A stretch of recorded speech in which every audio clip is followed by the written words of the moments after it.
Welcome back folks to Old But Gold, the video game show in which we look back at the hodgepodge of gaming history and draw out some gems that you should definitely have on your gaming bucket list. So hey, let's get right into it.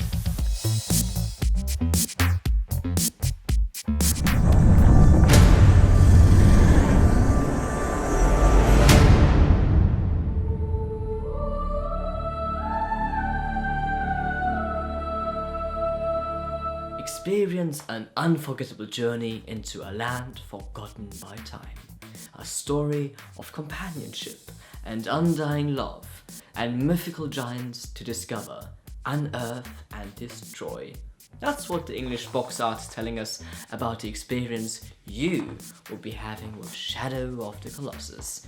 And I'm here to tell you, it's so much more. In 2005, so 15 years ago, Team Ico, the studio that is behind such creations as Ico or The Last Guardian, which did not have any delays at all, brought us Shadow of the Colossus, a game hailed by many as an absolute masterpiece. Shadow of the Colossus combines elements such as overcoming insurmountable challenges via its boss battles and personal contemplation and reflection through its mysterious storytelling. Please be ready for minor spoilers throughout this video. We try our very best to keep them to a bare minimum. The exits are here and here. Now buckle up and let's get right into it.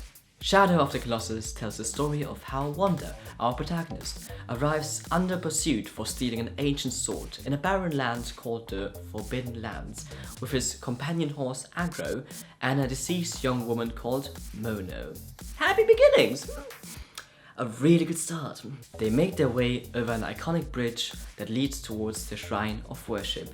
There, Wanda puts the young woman down onto an altar and asks the spiritual entity of the shrine to return Mono's soul to her body.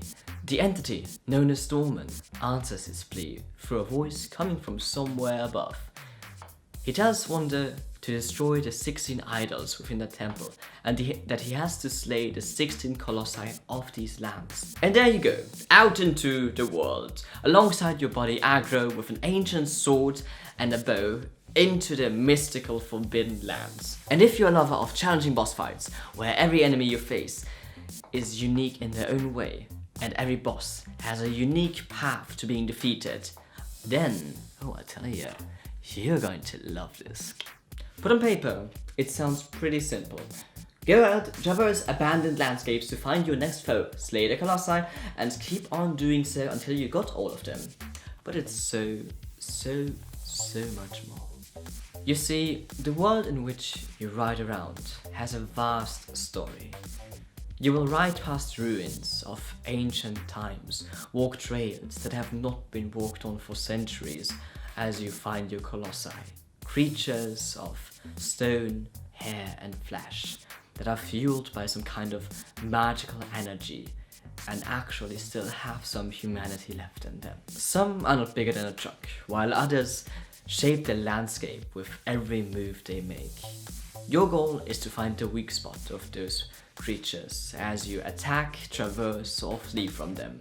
When you're finally there, at their weak point, you ram your sword into them. Everything majestically builds up to that one point.